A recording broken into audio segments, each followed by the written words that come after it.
Hi, and welcome. You're listening to the X22 Report. My name is Dave, and this is episode 859A, and today's date is January 5th, 2016, and the title of the episode is The Perfect Storm is Forming in the Economy, and it will crash hard.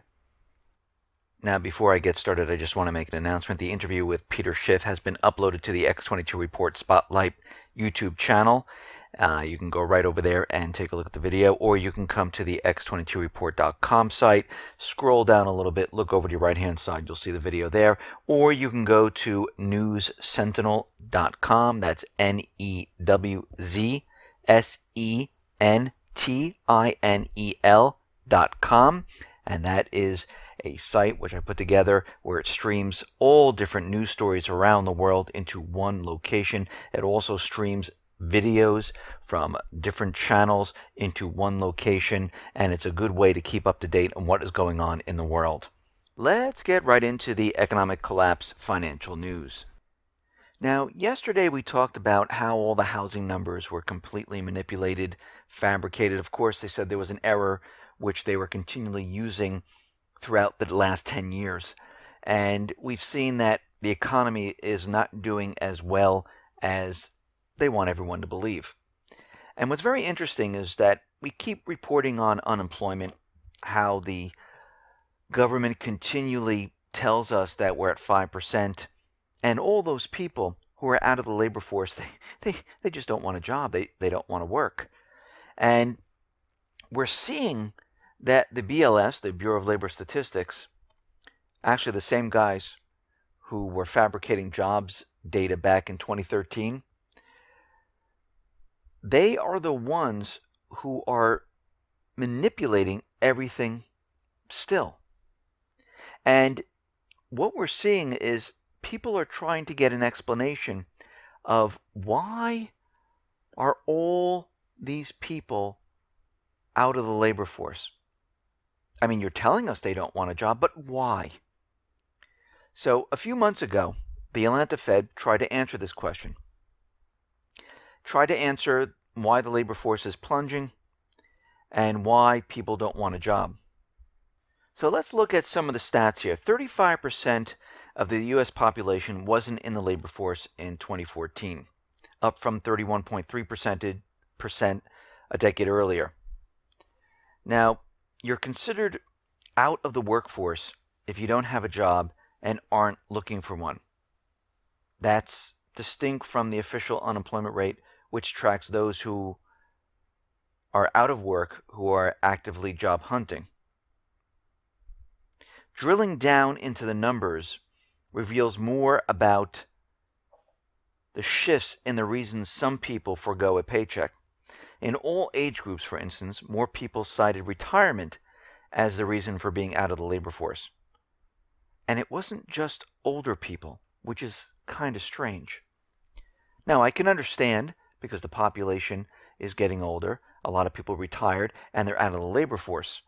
But that wouldn't account for almost 100 million people.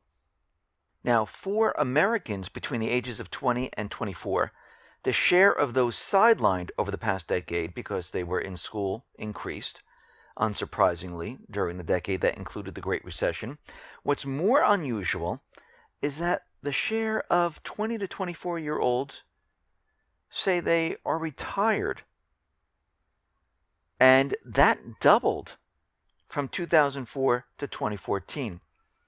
Now, I don't know about you, but I cannot believe there's that many 20 to 24-year-olds that are retired. Yes, there are a couple that might have made their millions.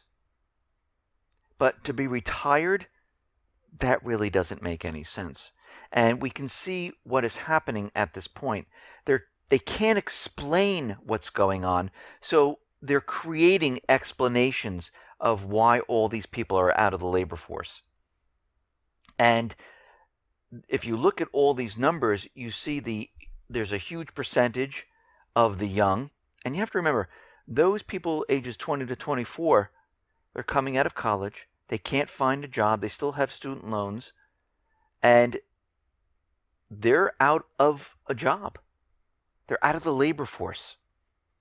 Now, of course, they can put a label on that saying that they're retired, but you can see how all of this is being manipulated to make everyone believe that the economy's doing well and everything is fine. But when they try to explain it, they can't come up with an explanation because it doesn't make sense. We're seeing that auto sales right now plunged to 6-month lows. This is the biggest miss since November of 2008. And it looks like massive inventory is being built up in America. The domestic auto sales is completely down. And what's happening right now is that foreign countries and those people with subprime credit, they're not purchasing autos at this point. And the factories are still producing. And they're channel stuffing the dealerships. So the car sales here in the U.S. have just tumbled. And we see that manufacturing is declining. We see the Baltic Dry Index is declining. We see a lot of other indicators that are showing us that we are not in any type of recovery. There's no strength in the economy. We are looking at a total collapse.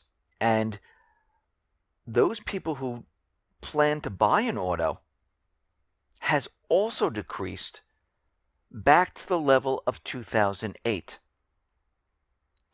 So as more and more people lose their jobs, as more and more people go into that pile where they don't want a job, and of course they do. I mean, I can't think of anyone who's 20, 30, 40 who say, you know something, I just don't want to work. I don't want income. I don't want to pay my bills. I don't want to rent. I don't want to go on vacation. I don't want to buy food. I don't want any of this. Yes, you can go on to the government and get subsidies. But guess what? Most people want to work. Most people want to make a living. Most people want to do something with their lives.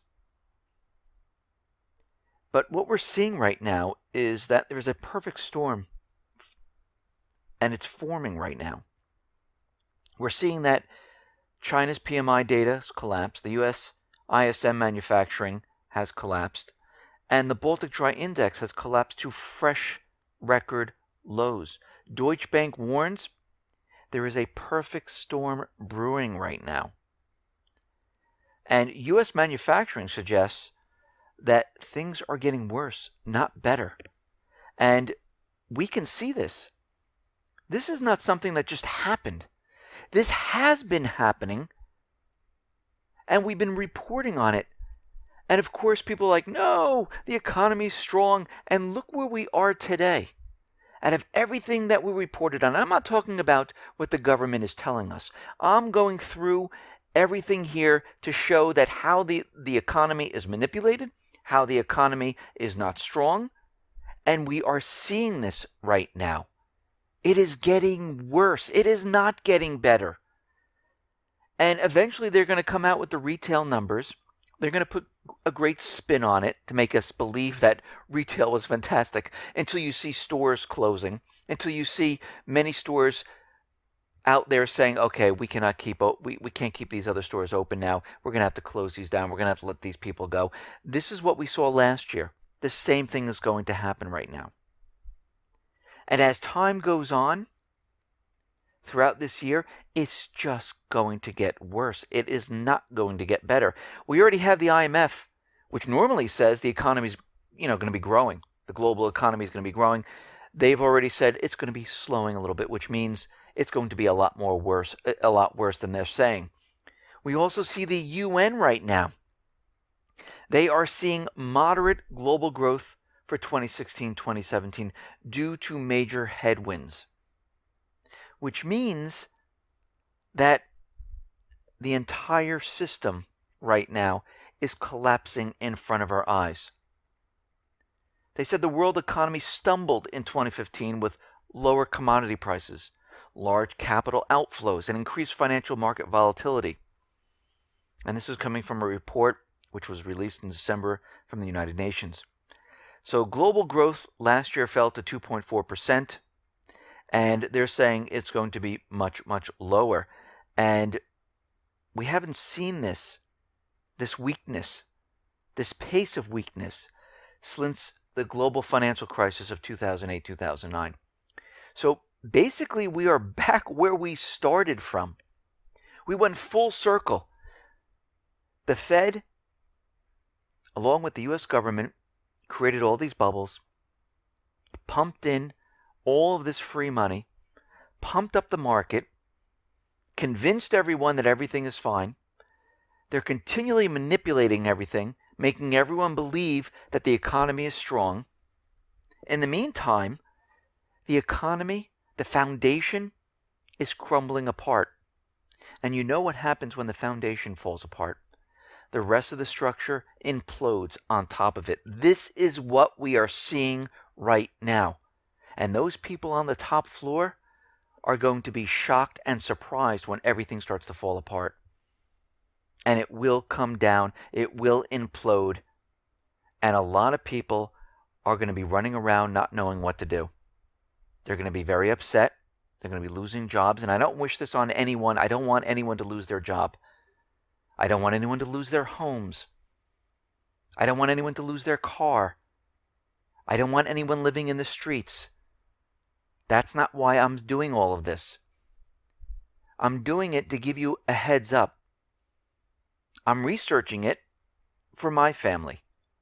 I'm researching it to spread the word, to get ready, to be prepared. Because when this hits, I don't want people running around for food. I don't want people saying I lost my entire wealth. I don't want people saying, oh my God, this took me by surprise. I'm getting prepared. I would like you to get prepared. I would like you to tell friends to get prepared. I know it's hard to get people to listen. But what we're seeing right now is that this economy is falling apart, and there's so much evidence that it shows that no matter what the Fed does, no matter what the government does, we are on a path right now where the economy is going to continually fall apart, and it's going to accelerate, and it's going to get worse until the very end. Just like in 2008, they told us it was contained. They told us they weren't forecasting any type of recession actually in the year that we had the stock market crash and the recession. And they will keep this illusionary story up to the last second. And then, of course, they'll blame it on someone else. And they'll say it came out of nowhere. And it was because of that country, that group. This is what they did when it crashed in 2008, going into 2009. It was everyone else's fault, but not the central bank. They're going to do the same thing, but this time they've made the problem much, much worse. And this crash is going to be 100 times worse than it was in 2008. More people are going to feel it. More people are going to have a problem with it. And this time there's no way out of it. Yes, they can start a war, there can be an event, but guess what? The collapse will continue. It just won't disappear. And there's nothing else for them to do at this point, because all credibility is going to be lost. And I'm not talking about the credibility of the people here looking at the central bank. I'm talking about the world. The credibility that they have with the United States government and the Federal Reserve is going to wither away. And this is why we see everything moving from west to east. This is why China, which is now a manufacturing powerhouse, which kind of is almost like the United States after World War II. United States had all the manufacturing. Europe was destroyed. Well, now China has the manufacturing. China has been setting up bilateral trades. China has been setting up clearinghouses for the yuan. Countries in Africa have already switched their reserves into the yuan. Now, I'm not saying this is a better choice. I'm just saying this is what's happening at this point. But we all need to be ready for what is coming. And this collapse cannot be stopped. It's going to happen. Listen, everyone, thanks a lot for listening. Be well, be safe, and especially be prepared. Thanks a lot.